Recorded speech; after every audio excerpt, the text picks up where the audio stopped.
Okay, hi guys. So today we're going to be talking about the use of technology in the classroom. And for this activity, as far as I understood, we had to interview the teachers, we had to do the analysis of the lesson plan, and we had to come up with checklist for ourselves in order to use technology in the classroom. So I'm going to be posting all these documents separately in my submission page, so you can check them out, so I don't have to talk about them all the time.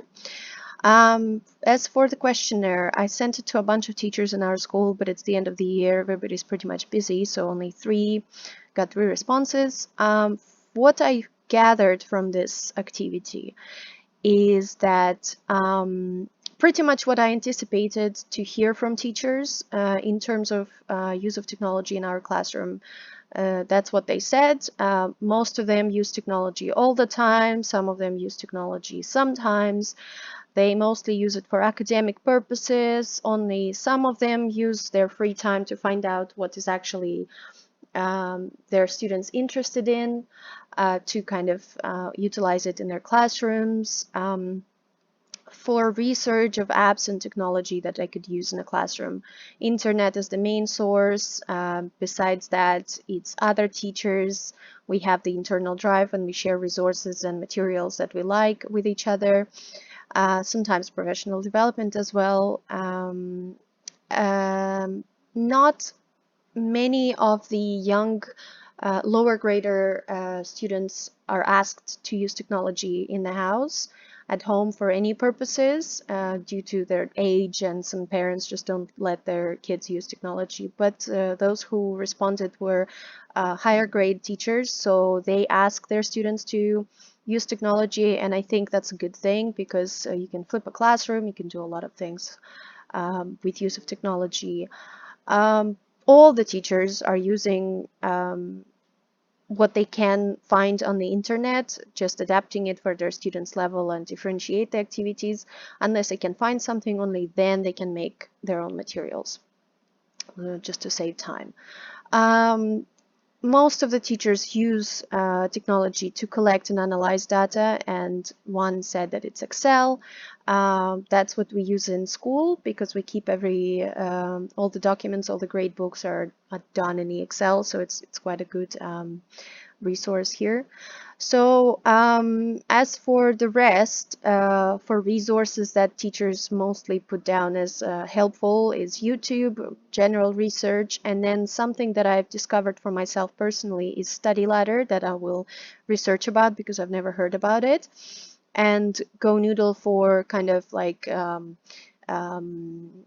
moving activities, just like a physical break activity during the lesson or between the lessons. That's a great one.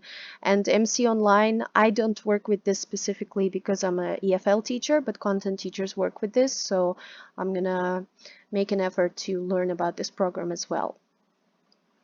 As for the analysis of the lesson plan, as I said, I've done the screenshots, I've done the analysis with the ISTE standards on the our platform. So I included some of the standards that I think the teacher hit in her lesson plan. As you can see, she didn't use many resources in English classes. However, I know that she uses technology for English classes to present some of the vocabulary words. They do some activities that are self-made by her, so it's not online, but she uses projector to kind of play games, word games with her students and stuff like this. Mostly she uses technology for art and social studies to make sure that it's clear for her students. Some complicated things like time, for example, time and weather. Time is quite a complicated concept, and she teaches all the ELLs, so she wants to make sure that she kind of through this game or a song or a video that explains it in a very easy, simple way for the kids, she presents this material and makes it more engaging for them. And I really like how she doesn't overdo with technology.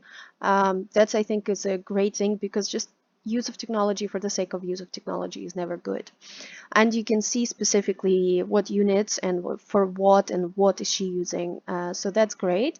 The only thing I could suggest here is for English, maybe that would be a good idea to use a couple of songs for phonics, because even at the end, she teaches year one, so even at the end of the year, some kids still have some problems with like letter blends or sound blends, and it's quite hard. And there are a lot of YouTube channels where you can just sing songs and practice those sounds. So it's just little things. Mostly, I think she does a great job using technology in her classroom.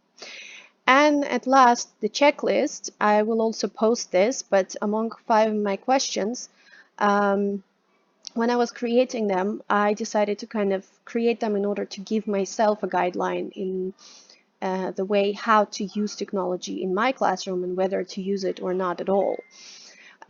So you can see the questions on the page, and I could give comments on that, but it's pretty easy. I want to make sure that I know what the purpose of technology in my class is, because as I said, sometimes using it for the sake of using it is useless. I want to make sure that I choose the right technology for the right thing. So if I want to differentiate instruction, I need to find something that could be helpful for both lower achievers and higher achievers.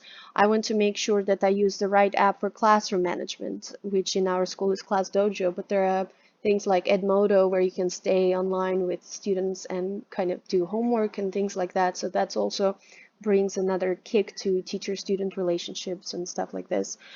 Um, I want to make sure that I use the proper resource or site or song for the content that I'm going to teach, because even though you can find a YouTube video or something like this, you want to make sure that this particular thing that you're using, that you're showing your kids, is going to be beneficial for their better understanding of the content. So that's important. I want to make sure that, as I said, all of my students reach their potential with or without technology in the class. But with technology particularly, if I can add technology in order to extend something for the higher achievers, I also want to make sure that technology or resource online that I use helps the lower achieving students to understand the concept better. So that's everybody is progressing in my class. And at last, how can I make it more suitable for my students' level? It's important to adapt whatever I find on the internet to my students' level, because sometimes, yeah, we see great resources and we can download something on Twinkle, but then you know that for your students or for this little Timmy over there, it might not work, so you have to adapt it, and I want to make sure that I don't forget to do it.